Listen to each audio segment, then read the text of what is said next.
चल 5 सितंबर जो है आज का दिन जो है वह हम सभी लोगों के लिए एक हर्ष और उल्लास का बहुत ही महत्वपूर्ण दिन है।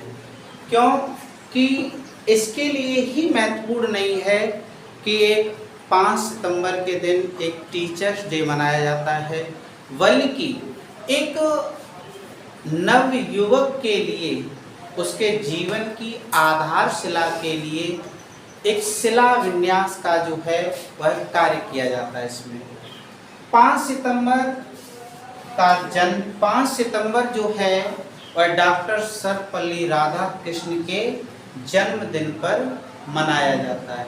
ठीक है, डॉक्टर सर्वपल्ली राधाकृष्ण के जन्मदिन पर आखिरकार क्यों मनाया जाता है, इसका भी एक बहुत बड़ा रीजन है। ठीक है, इसका बहुत बड़ा एक रीजन है, इस पे बात कर लेते हैं। डॉक्टर सर्वपल्ली राधाकृष्ण का जन्म जो है वह 5 सितंबर सन जो है 1888 में सन 1888 में जो है वह तमिलनाडु के जो है त्रिपुरम नामक गांव में हुआ था। इनका जन्म जो है वह 5 सितंबर को जो है 5 सितंबर 1888 में जो है 1888 में क्या बताया हमने इसमें 1888 में त्रिपुरम, देखो 1888 में जो है क्या है तमिलनाडु के त्रिपुरम गांव में हुआ था। ठीक है, तमिलनाडु के जो है त्रिपुरम गांव, इस गांव में जो है इनका जो है जन्म हुआ था। डॉक्टर सर्वपल्ली राधाकृष्ण जो हैं इनके पिता का नाम जो है ये पूछे जाते भी हैं सर्वपल्ली। डॉक्टर सर्वपल्ली पिताजी का नाम जो है वह है सर्वपल्ली वीरास्वामी था। ठीक है, इनके पिता का नाम जो है वह सर्वपल्ली वीरास्वामी था और इनकी माता का नाम जो है वह सीतांबा था। डॉक्टर सर्वपल्ली राधाकृष्ण जो हैं वह क्या है, इनके ये अपने भाई बहन डॉक्टर सर्वपल्ली 4 भाई थे और इनकी एक जो है वो क्या थी, बहन थी। डॉक्टर सर्वपल्ली राधाकृष्ण के अगर परिवार की बात की जाए तो उसमें क्या है कि ये जो है इनके 4 भाई हैं और एक जो है वो क्या है, बहन है। डॉक्टर सर्वपल्ली राधाकृष्ण का छोटी ही आयु में, छोटी ही उम्र में जो है इनकी जो है शादी जो है की कर दी गई थी। ठीक है, इनकी जो है छोटी ही उम्र में जब इनकी शादी हो गई, इनकी पत्नी का नाम जो है शिवा काबू था। इनकी पत्नी का नाम जो है वह है शिवा काबू था। इनके डॉक्टर सर्वपल्ली राधाकृष्ण के जो हैं वह है 5 बेटियां और 1 लड़का था। 5 बेटियां और 1 जो है वह जो है इनका जो है लड़का था। डॉक्टर सर्वपल्ली राधाकृष्ण जन्म से ही एक आध्यात्मिक स्वभाव के व्यक्ति थे। एक आध्यात्मिक स्वभाव के जो है व्यक्ति थे और मतलब जो है इनका एक दूसरे के प्रति, सभी को समानता का व्यवहार देने के प्रति इनका एक रवैया रहता था। डॉक्टर सर्वपल्ली राधाकृष्ण भारत के कई बार इन्हें पुरस्कारित किया गया, साहित्य के रूप में इनको कई बार पुरस्कारित किया गया। ये दार्शनिक के एक महान जो है व्यक्ति थे। जब ये अपने स्कूल में कार्यक्रम कर ही रहे थे, पढ़ाते थे, तो इनका एक समय क्या हुआ, इनका ट्रांसफ़र हुआ। एक स्थान से जब इनका दूसरे स्कूल में जाने के लिए जब ट्रांसफ़र हुआ तो इनका स्कूल के बच्चों के प्रति इतना ज़्यादा लगाव था कि बच्चों ने जो है स्कूल से मतलब स्टेशन तक पहुंचाने के लिए क्या की, बाहर एक बग्गी तैयार की और वो एक बग्गी फूलों से जो है बग्गी को सजाया गया, बग्गी से सजाई गई वह फूलों से। लेकिन उसमें जब डॉक्टर सर्वपल्ली राधाकृष्णन जब उस बग्गी में उनको बैठाया गया तो उन्होंने देखा कि उस बग्गी में घोड़े नहीं लगे हुए थे, बल्कि उनके विद्यार्थी ही उस बग्गी को खींच करके अपने स्कूल से स्टेशन तक ले गए थे। उनका यानी कि विद्यार्थियों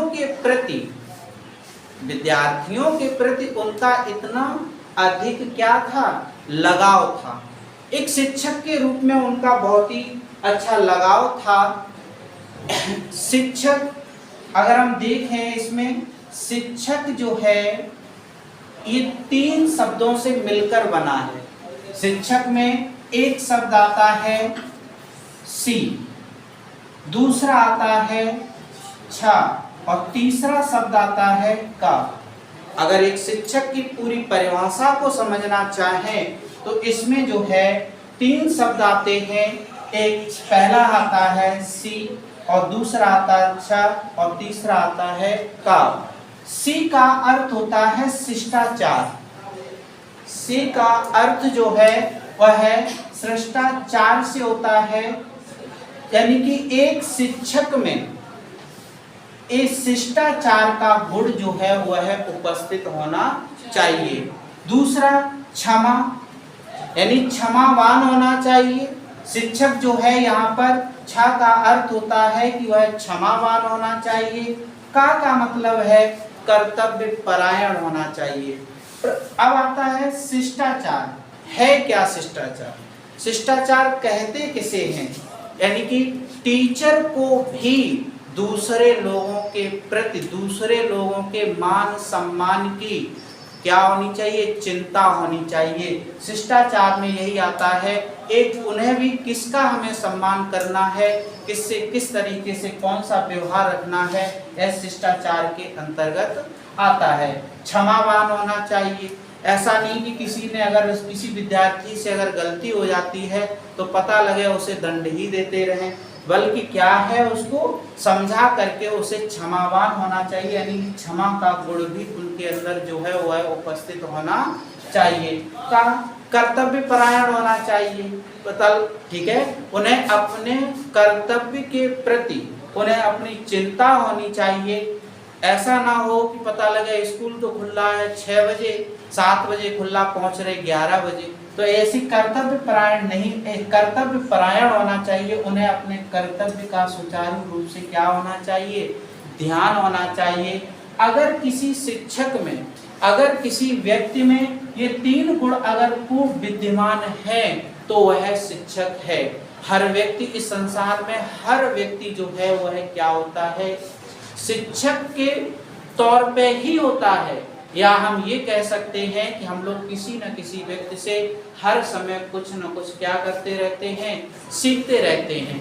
ये सारे समस्त गुण डॉक्टर सर्वपल्ली राधाकृष्णन में उपस्थित होने के कारण ही उनको एक शिक्षक का नाम दिया गया। लेकिन जब वह डॉक्टर सर्वपल्ली राधाकृष्णन को जो है भारत के प्रथम उपराष्ट्रपति, ठीक है, और द्वितीय राष्ट्रपति के रूप में भी उन्हें नवाजा गया। डॉक्टर सर्वपल्ली राधाकृष्णन जिस समय अपने यूनिवर्सिटी में बच्चों को अध्ययन ही करा रहे थे कि तभी उन बच्चों ने उनके जन्मदिन को मनाने के लिए एक प्रस्ताव रखा। डॉक्टर सर्वपल्ली राधाकृष्णन जब अपना यूनिवर्सिटी में अध्ययन कराते थे, बच्चों को जब पढ़ाते थे, तो उस समय क्या है कि बच्चों ने उनके सामने ये प्रस्ताव रखा कि हम अपना जन्मदिन और आपका जन्मदिन जो है वह मनाना चाहते हैं। तो डॉक्टर सर्वपल्ली राधाकृष्णन ने उन्होंने अपना जन्मदिन मनाने के लिए बिल्कुल मना कर दिया। उन्होंने कहा मेरा कोई भी जन्मदिन नहीं मनाया जाएगा। उन्होंने कहा मेरा जन्मदिन न मनाया जाए, बल्कि इस धरती पर, इस संसार में, इस भारत में जितने भी टीचर हैं उन सबका टीचर्स के रूप में यदि जन्मदिन मनाया जाए तो अब इस पर चूंकि उन्होंने अपना जन्मदिन मनाने के लिए मना कर दिया कि अगर मेरा जन्मदिन अकेला मनाया जाएगा तो इसमें मेरी केवल प्रशंसा होगी। उन्होंने वो श्रेय अपने को न लेते हुए उन्होंने कहा 5 सितंबर को भारत के ही नहीं, भारत के सभी जितने भी शिक्षक हैं उन सभी का जन्मदिन जो है वह मनाया जाएगा। यही कारण है कि 5 सितंबर जो है डॉक्टर सर्वपल्ली राधाकृष्ण के जन्मदिन पर हम लोग तो ऐसा समझते हैं कि डॉक्टर सर्वपल्ली राधाकृष्ण के जन्मदिन, क्योंकि डॉक्टर सर्वपल्ली राधाकृष्ण ने अपना जन्मदिन 5 सितंबर को स्वीकार, उन्होंने मनाने से मना कर दिया था। लेकिन उनको ये महानता फिर क्यों मिल गई? क्योंकि उन्होंने ये जन्मदिन किसके ऊपर मनाया? भारत के सभी शिक्षकों के रूप में मनाया। शिक्षकों के सभी, उन्होंने कहा शिक्षक के रूप में मेरा ही सम्मान नहीं होना चाहिए, बल्कि शिक्षक के रूप में इस भारत में वह हर व्यक्ति, जो व्यक्ति किसी न किसी को, दूसरों को कुछ न कुछ सिखाता है, उसके सभी के सम्मान में, उसके सभी के गर्व में जो है वह क्या होनी चाहिए? उसका भी जन्मदिन मनाया जाना चाहिए।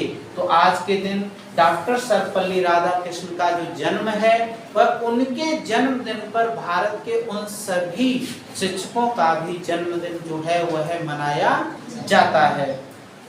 उन सभी का भी जन्मदिन मनाया जाता है।